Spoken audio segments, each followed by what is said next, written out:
About 1974 or 75, my mum was the secretary-treasurer of the Fenelon Falls Library Board.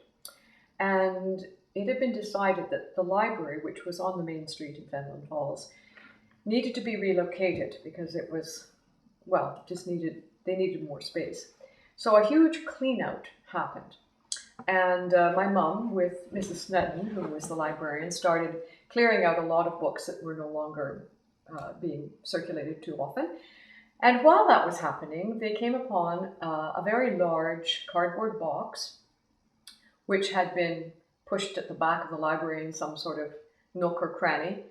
And when my mum opened it, she realized that it contained over 100 watercolors and sketches by the pioneer artist and writer Anne Langton.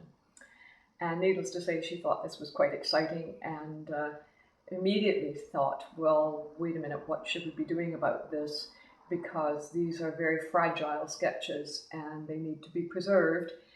So the library board had a meeting, and Dr. George Johnson, who was the president of the board at that time, agreed with my mum that something needed to be done.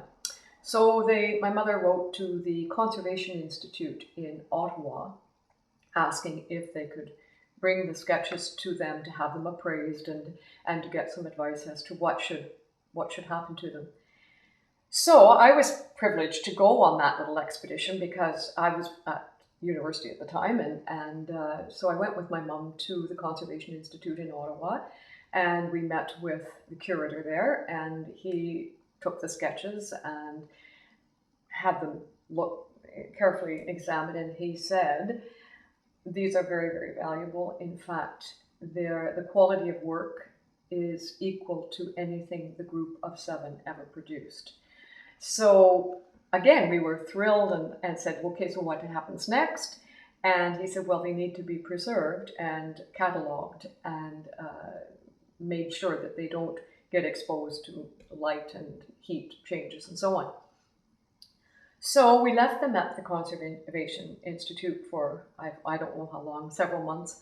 And then when we picked them up, we had made a connection with a small art gallery in Kingston who were interested in exhibiting them. So that was their first exhibit after they had been treated.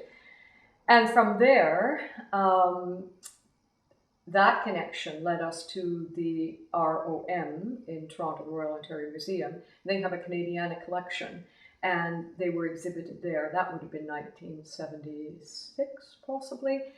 And then they were brought back, and with the full intention that they would continue to be the property of the Fenelon Falls Library.